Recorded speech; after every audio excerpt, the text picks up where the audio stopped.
ভারত নামে বিশ্বের সবচেয়ে বড় গণতান্ত্রিক দেশ, কিন্তু দিন দিন ভারতের এই তকমা ফিকে হয়ে আসছে।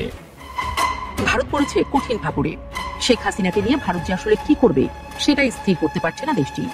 ভারত বাদে পৃথিবীর সব দেশ এবং জাতিসংঘ সবাই বলছে হাসিনা দোষী, অপরাধী। আমেরিকার গোয়েন্দা প্রধান, যত গোয়েন্দা সংস্থা আছে সবগুলো ডিরেক্টর তুলসী গাবার্ড ভারত সফর করছে। একটা মিডিয়া এনডিটিভির সাথে তিনি একটা সাক্ষাৎকার দিয়েছেন, সেখানে বাংলাদেশ প্রসঙ্গে কথা তাকে বলতেই হয়েছে। বাংলাদেশের পরিস্থিতি নিয়ে যুক্তরাষ্ট্রের ন্যাশনাল ইন্টেলিজেন্স প্রধান তুলসী গাবার্ড যে মন্তব্য করেছেন তা বিভ্রান্তিকর ও মানহানিকর। ডক্টর ইউনূস কি এবং কত বড় মাপের জিনিস তিনি নিজেই জানিয়ে দিলেন। এই জানিয়ে দেওয়া বিএনপি সহ বিএনপির মিত্র যারা ডক্টর ইউনূস সরকারের বিরুদ্ধে, আওয়ামী লীগ সহ, তাদেরকে একটা ইঙ্গিত দিচ্ছেন ডক্টর ইউনূস এবং ভারতকেও একটা হুঁশিয়ারি দিচ্ছেন, চালাকি বন্ধ করো, নাইলে কিন্তু তোমাদের খবর আছে। এবং ডক্টর ইউনূস সেটা দেখিয়ে দিচ্ছেন। দর্শক, আমরা দুনিয়ার মাঠে খেলার খেলোয়াড়, ছোট মাঠের না, প্রধান উপদেষ্টা। দারুণ খেলা দেখালেন ডক্টর ইউনূস, ক্ষমতায় থাকবেন আরও 4 বছর। যুক্তরাষ্ট্রে বসবাস করা কিছু প্রবাসী বাংলাদেশে সংখ্যালঘু নির্যাতনের মিথ্যা তথ্য ছড়াচ্ছে বলে প্রধান উপদেষ্টা ডক্টর মোহাম্মদ ইউনূসকে অবগত করেছেন মার্কিন সিনেটর গ্যারি পিটার্স। আসসালামু আলাইকুম দর্শক, নতুন একটা নিউজে আপনাকে স্বাগতম। প্রিয় দর্শক, শেখ হাসিনাকে নিয়ে নতুন করে ভারতের মহাবিপদ, দিশেহারা হয়ে হাসিনাকে নিয়ে একই সিদ্ধান্ত নিল নরেন্দ্র মোদী। এদিকে ডক্টর ইউনূস কি এবং কত বড় মাপের খেলোয়াড় তার নিজেই জানিয়ে দিলেন তিনি। দারুণ খেলা দেখালেন ডক্টর ইউনূস, ক্ষমতায় থাকবেন আরো 4 বছর। ডক্টর ইউনূসের নতুন কূটনৈতিক চালে ভারতের পাগল প্রায় অবস্থা ও দেশে নির্বাচন কবে হবে এবং ডক্টর ইউনূসের 4 বছর ক্ষমতায় থাকার নতুন আলোচনার ঘটনা প্রেক্ষাপট নিয়ে করা আমাদের আজকের ভিডিওটি খুবই গুরুত্বপূর্ণ। ভিডিওটি শুরু থেকে শেষ পর্যন্ত ধৈর্য সহকারে দেখে একটি লাইক দিয়ে সবাইকে শেয়ার করে দিন। আমাদের চ্যানেলে নতুন হলে চ্যানেলটি সাবস্ক্রাইব করে পাশে থাকা বেল আইকনে ক্লিক করে রাখুন। ভারত পড়েছে কঠিন ফাঁপড়ে। শেখ হাসিনাকে নিয়ে ভারত যে আসলে কি করবে সেটাই স্থির করতে পারছে না দেশটি। ভারত বাদে পৃথিবীর সব দেশ এবং জাতিসংঘ সবাই বলছে হাসিনা দোষী, অপরাধী। এমন স্বীকৃত অপরাধীকে নিজ ভূমিতে আশ্রয় দিয়ে ভারত বিশ্বমঞ্চে বার্তা দিচ্ছে যে অপরাধীদের আশ্রয় দেয় ভারত। অন্যদিকে শেখ হাসিনাকে বের করে দিলে ভারতের মিত্ররা ভাববে বিপদে পড়লে পাশে থাকে না ভারত, তাই আর ভারতের স্বার্থ দেখা নয়। অর্থাৎ শেখ হাসিনাকে ভারত গিলতেও পারছে না, না পারছে উগরাতেও। একরাশ হাহাকার নিয়ে হাসিনাকে বসিয়ে বসিয়ে খাওয়াতে হচ্ছে মোদী সরকারকে। আবার এদিকে আরেক যন্ত্রণা শুরু হয়েছে ভারতের জন্য। যে ভয় পাচ্ছিল সেটাই বাস্তব হচ্ছে দিন দিন। পাকিস্তান যেন মিশে যাচ্ছে বাংলাদেশের সাথে, ছুটছে সুসম্পর্কের ঘোড়া। গালে হাত দিয়ে বসে বসে তা দেখা ছাড়া আর কিছুই করতে পারছে না মোদীর দেশ। পূর্ব পশ্চিমে আর নিরাপদ বোধ করছে না দেশটি। অবস্থা এমন যে এটা নিয়ে খবর পর্যন্ত ছাপিয়ে ফেলেছে বিবিসি। বিবিসি বলছে বাংলাদেশ পাকিস্তানের মধ্যে সম্পর্কের উন্নতির বিষয়ে সতর্ক দৃষ্টিতে তাকিয়ে রয়েছে ভারত। কয়েক দশকের অস্থির সম্পর্কের পর গত মাসে দুই দেশ প্রথমবারের মতো সরাসরি বাণিজ্য শুরু করে। ঢাকা এ সময় পাকিস্তান থেকে 50,000 টন চাল আমদানি করে। এর মধ্যে উভয় দেশের মধ্যে সরাসরি বিমান এবং সামরিক যোগাযোগও পুনরুজ্জীবিত হয়েছে। সহজ হয়েছে ভিসা পদ্ধতি, নিরাপত্তা সংক্রান্ত বিষয়েও সহযোগিতার খবর পাওয়া যাচ্ছে। চলতি বছরের জানুয়ারিতে একটি উচ্চ পর্যায়ের বাংলাদেশের সামরিক প্রতিনিধি দল পাকিস্তান সফর করেন এবং বিরল সেই সফরে পারমাণবিক অস্ত্রধারী পাকিস্তানের প্রভাবশালী সেনাপ্রধান জেনারেল আসিফ মুনিরের সাথে আলোচনা করেন তারা, এমন কথাও বলেছে বিবিসি। এদিকে পাকিস্তান বাংলাদেশ কাছাকাছি আসায় উচ্ছ্বাস প্রকাশ করেছে পাকিস্তানিরাও। পাকিস্তানি শিক্ষাবিদ আয়েশা সিদ্দিকা বলেছেন, পাকিস্তান ও বাংলাদেশের মধ্যে বর্তমানে একটি কৌশলগত সম্পর্ক রয়েছে। একসাথে তারা ভারতের আধিপত্যের বিরুদ্ধে একটা ধাক্কা দিতে চায়। ডক্টর মোহাম্মদ ইউনূস সাম্প্রতিক মাসগুলোতে বহুপাক্ষিক ফোরামে পাকিস্তানের প্রধানমন্ত্রী শেহবাজ শরীফের সাথে বেশ কয়েকবার দেখা করেছেন। বিবিসি বলছে, ঢাকা ও ইসলামাবাদের মধ্যে সম্পর্ক পুনরুজ্জীবিত করা একটি কৌশলগত পদক্ষেপ। বিবিসি বলছে, ভারতের ভূখণ্ড দ্বারা বিচ্ছিন্ন এই দুটি দেশের মধ্যে গভীর বেদনাদায়ক ঐতিহাসিক সম্পর্ক রয়েছে। তাদের মধ্যে শত্রুতা 1971 সাল থেকে শুরু হয়, যখন তৎকালীন পূর্ব পাকিস্তান ইসলামাবাদ থেকে স্বাধীনতা অর্জনের জন্য সংগ্রাম শুরু করে।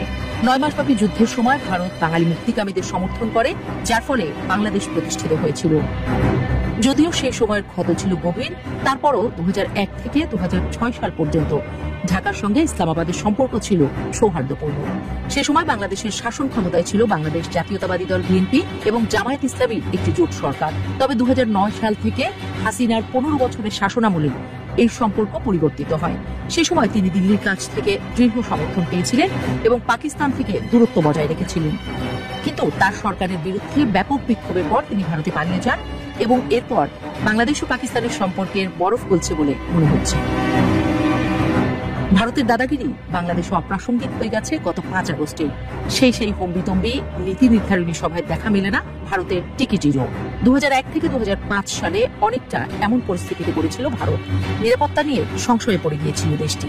25-এর বাংলাদেশে ভারত বিরোধী মনোভাব বেড়েছে বহুগুণ। অর্থাৎ এই টার্মে আরো নিরাপত্তাহীনতায় ভুগতে হতে পারে ভারতকে। তবে আপাতত নিরাপত্তাহীনতায় ভোগা আর হাসিনাকে রেখে হাপিত্তেশ করা ছাড়া কিচ্ছুটি করার নেই ভারতে, এমনটাই মত বিশ্লেষকদের। ফেসবুকের নিউজ ফিডে একটা বয়ান কদিন ধরেই আমরা দেখতে পাচ্ছি। সেখানে বলা হচ্ছে আগামী 4 বছরে নির্বাচন হবে না, নির্বাচন হতে পারে 2028 বা 29-এর দিকে। এর মধ্যে ডক্টর ইউনূস আন্তর্জাতিক সমর্থন এবং সহায়তা নিয়ে তার দেশপ্রেমিক কিছু যোগ্য মানুষকে কাজে লাগিয়ে দেশটাকে এমন পর্যায়ে উন্নত এবং সমৃদ্ধ করবেন যা গত 54 বছর এদেশের মানুষ চেয়েছিল। এবং এই পুরো ব্যাপারটা হবে সেনাবাহিনীর প্রত্যক্ষ পরোক্ষ সহায়তায়। দেশে আর্মি শাসন আসবে না, কারণ আন্তর্জাতিক সহায়তা বন্ধ হয়। বরং আর্মির সহায়তায় ডক্টর ইউনূসই দেশ চালাবেন। ল অ্যান্ড অর্ডার দেখবে আর্মি, আন্তর্জাতিক সম্পর্ক এবং সহায়তায় দেশকে পুনর্গঠন করবেন ডক্টর মোহাম্মদ ইউনূস। 2008-এর মতো দুর্নীতির বিরুদ্ধে একটা হার্ডলাইন অ্যাকশনে যাবে সরকার। আওয়ামী লীগ, বিএনপি, জামাত, ছাত্রদের নতুন দল সব মিলিয়ে যেই দুর্নীতির সাথে জড়াবে তাকেই পিটাইয়া পিঠের চামড়া তুলে ফেলবে। এই প্রসেসে বিএনপি জনপ্রিয়তা হারাবে। ছাত্রদের দল নিজেদের লোকের অন্যায় কন্ট্রোল করতে না পারলে তারা হাওয়ায় মিলিয়ে যাবে। সাধারণ শিক্ষার্থী সহ সাধারণ মানুষ যারা গণ অভ্যুত্থান করেছিল এবং সর্বস্তরের মানুষের কাছে ইউনূস সরকারের গ্রহণযোগ্যতা এবং জনপ্রিয়তা বাড়বে। দেশে ইন্ডাস্ট্রিয়াল লেভেলে বিনিয়োগ বাড়বে, বিদেশি বড় বড় কোম্পানি দেশে আসবে, আইন শৃঙ্খলা নিরাপত্তা অনেক গুণ বাড়বে, সরকারি সেবার মান বাড়বে, ঘুষ কমবে, দ্রব্যমূল্য নাগালের মধ্যে থাকবে, কর্মসংস্থান তৈরি হবে। গণতন্ত্র ব্যাহত হলেও মানুষ ভ্রুক্ষেপ করবে না। ভারত সব ষড়যন্ত্র ভুলে ন্যায্যতার ভিত্তিতে সম্পর্ক তৈরি করতে চাইবে। সরকারের বিশেষায়িত সংস্থা যেমন দুদক, মহাকাশ গবেষণা সংস্থা, 5 অধিদপ্তর, কারিগরি অধিদপ্তর, ওয়াসা, কৃষি অধিদপ্তর সহ স্বাস্থ্য অধিদপ্তর, বিদ্যুৎ অধিদপ্তর সমূহ ইত্যাদিতে আমলাতন্ত্র বন্ধ করে নেতৃত্বে পদায়ন করা হবে স্ব সেক্টরে অভিজ্ঞতা সমৃদ্ধ মানুষকে। কোথাও মহাপরিচালক, কোথাও এমডি। সর্বোপরি দেশটা আগাবে। শুধু এটুকু দোয়া করি উনি যাতে দীর্ঘজীবী হন। দেশ ওনার কাছে অনেক কিছুই পাওয়া বাকি। আমি যাদের কাছে বা যেসব আইডি থেকে এই স্ট্যাটাসটা দেখেছি সেখানে কোনো ক্রেডিট দেওয়া হয়নি যে এটা আসলে কার লেখা। একটি আইডিতে আমি দেখলাম সেখানে পিনাকি ভট্টাচার্যের নাম দেওয়া আছে। প্রিয় দর্শক, যাই হোক, আমি এই বিষয়টি ধরে আলোচনা করতে চাই। আরো 4 বছর ক্ষমতায় থাকবেন ডক্টর মোহাম্মদ ইউনূস। এটা কি আসলে আমাদের কাছে বিশ্বাসযোগ্য কিনা? তার আগে ডক্টর মোহাম্মদ ইউনূসের দুটো বক্তব্যকে আপনাদের সামনে রাখতে চাইছি। প্রথম বক্তব্য, এই দুটো বক্তব্যই সোমবারে দেয়া। প্রথম বক্তব্যটি হচ্ছে, তিনি বলেছেন, বাংলাদেশ দুনিয়ার মাঠে খেলার খেলোয়াড়, ছোট মাঠে খেলার খেলোয়াড় না। স্বপ্নের সাথের বাংলাদেশ গঠনে সবাইকে দলবদ্ধ খেলোয়াড় হিসেবে খেলতে হবে। টিম ওয়ার্ক জরুরি এবং বাংলাদেশের যতগুলো টিম আছে তার মধ্যে সবচেয়ে গুরুত্বপূর্ণ হচ্ছে পুলিশ।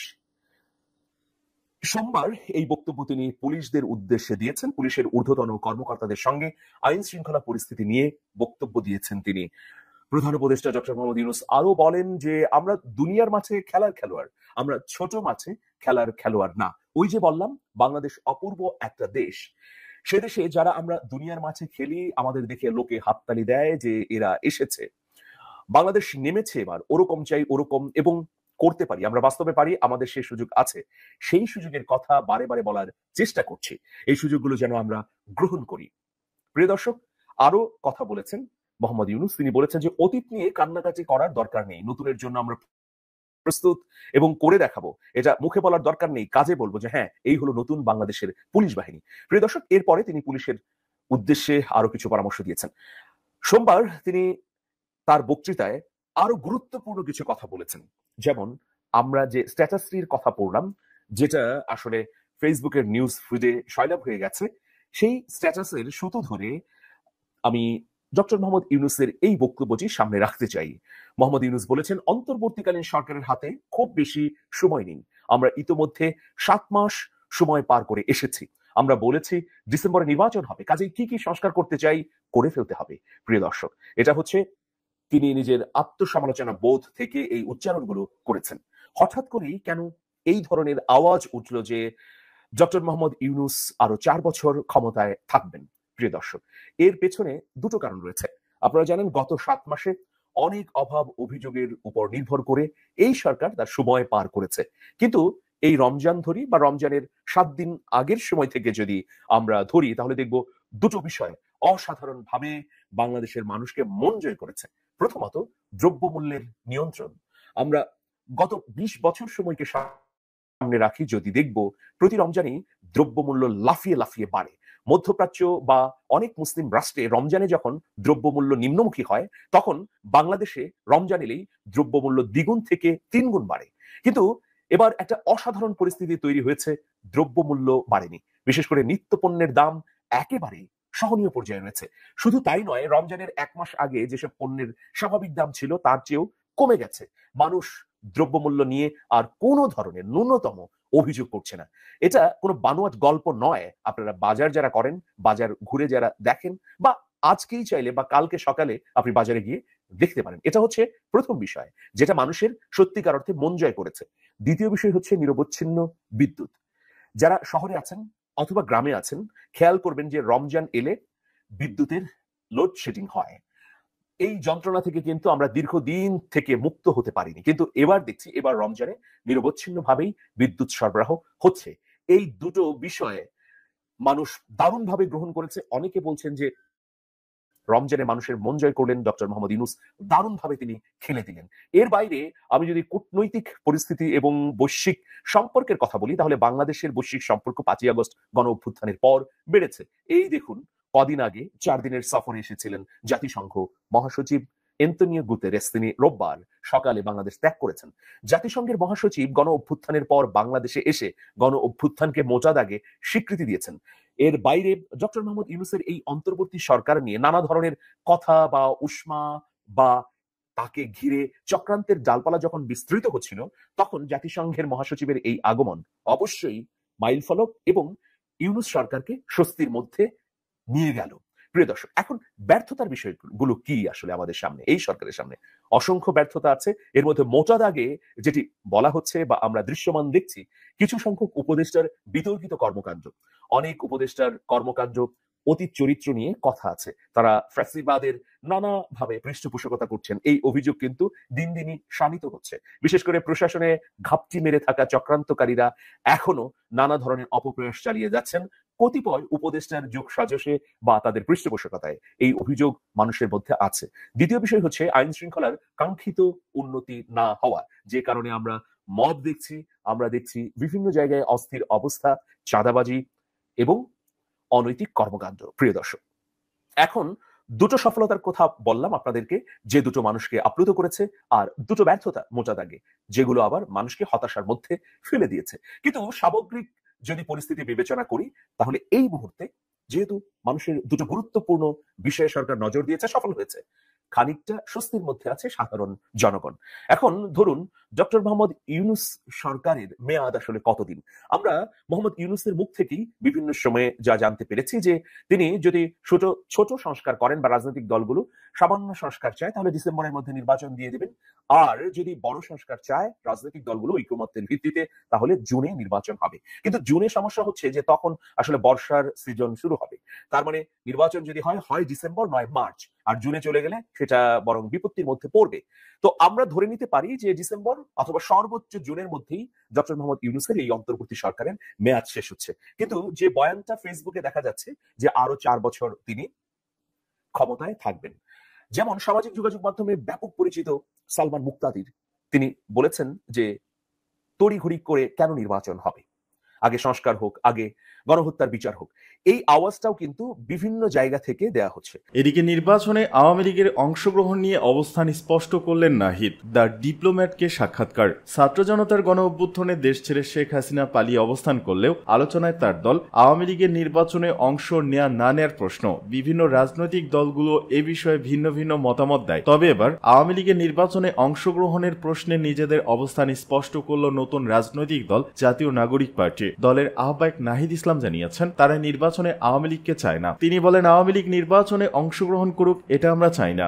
দলটির ভেতরে যারা অন্যায় কাজের সঙ্গে জড়িত তাদের অবশ্যই বিচারের আওতায় আনতে হবে। যুক্তরাষ্ট্র ভিত্তিক সংবাদ মাধ্যম দ্য ডিপ্লোম্যাটকে দেওয়া সাক্ষাৎকারে কথা বলেন তিনি। সোমবার তা প্রকাশ করা হয়েছে। সাক্ষাৎকারে নাহিদ ইসলাম নতুন দলের চ্যালেঞ্জ, নির্বাচন এবং আওয়ামী লীগের রাজনৈতিক ভবিষ্যৎ নিয়ে কথা বলেন। আন্দোলন থেকে সরকারে, তারপর আবার রাজনীতিতে। এই বিষয়ে নাহিদ ইসলাম বলেন, একটি সরকারকে ভেতর ও বাইরে থেকে দেখাটা বিস্তর ভিন্ন অভিজ্ঞতা। অন্তর্বর্তী সরকার যখন দায়িত্ব নিল তখন বাংলাদেশের জন্য বিশেষভাবে চ্যালেঞ্জিং সময় ছিল। এটা আমার জন্য একটি বড় অভিজ্ঞতা। সময়ের চাহিদার প্রতি সাড়া দিয়ে আমি পদত্যাগ করেছি এবং মূলধারা রাজনীতিতে যোগ দিয়েছি। এখন এই অভিজ্ঞতা আমি আমার ভবিষ্যৎ রাজনৈতিক যাত্রায় ব্যবহার করতে পারবো। বিশেষ করে সামনের পথটা যত কঠিন বলে মনে হচ্ছে। একটি রাজনৈতিক দলের যাত্রা শুরু করা আমার জন্য একটি নতুন চ্যালেঞ্জ, তবে এই পথ পাড়ি দেওয়ার জন্য আমি প্রস্তুত আছি।